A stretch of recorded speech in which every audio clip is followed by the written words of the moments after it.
Meet the robot chemist, a mobile autonomous worker that has been designed to offer a helping hand around the lab. We started the project around 3 years ago, and we'd never worked with mobile robots before. We've worked with automation, but the first few months were spent really just learning how to drive the thing around the lab reliably. What we've done unusually is to use a mobile system. That has advantages because you can really drop it into an existing lab and without much modification use equipment which is already there. To some extent, if a human can use the equipment, the robot can use the equipment. This robot helper has been designed by chemists at the University of Liverpool to help them in their research into developing photocatalysts, which are materials that help produce hydrogen from water using light. So the robot, it communicates with a software control system wirelessly. It needs to be wireless because it's moving around a large space. The robot weighs out the solid catalyst, it dispenses the liquids, it shines the light onto the samples, it measures the outputs, which is hydrogen, and based on this output, the hydrogen emission from the experiment, it then makes a decision about what to do next.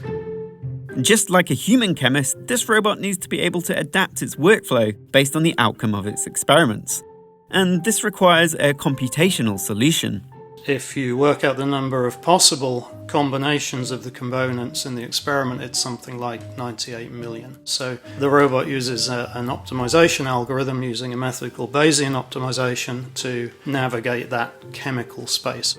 To help it work more like a human chemist, this optimization algorithm is a type of AI that gives the robot decision-making capabilities.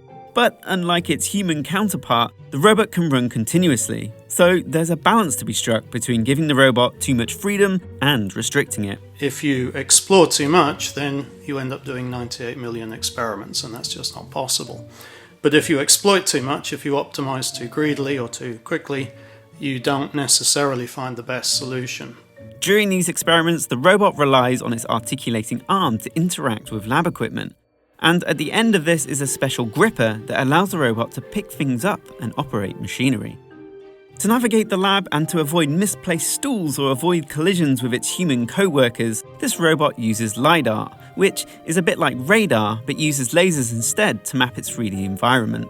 On top of this laser scanning system, there's a force feedback calibration, and what that is the robot taps a cube which is located in a fixed space, and that then provides a 6-position reference point. The robot is programmed with the coordinates of equipment and instruments that it needs to use, and each of these stations is marked with their own cubes. This gets the robot closer to having the sort of positioning and control that a human would have with their hands, which is essential when interacting with delicate glassware. It doesn't just move around according to a program, it navigates and makes its choice to do the most optimal schedule. Now, you could in principle do that with a human, but it's a pretty uncomfortable way for most people to work, to be driven by an algorithm. Bear in mind, the robot doesn't invent the experiment, doesn't design the experiment, it doesn't come up with the hypotheses. So the robot is a tool to search the space. We still need people to think of the problems to work on. So I don't see it as replacing jobs at this stage. I see it as augmenting people's ability to do research. And amidst the global pandemic, the robot has found compelling new potential in maintaining lab work during periods of social distancing.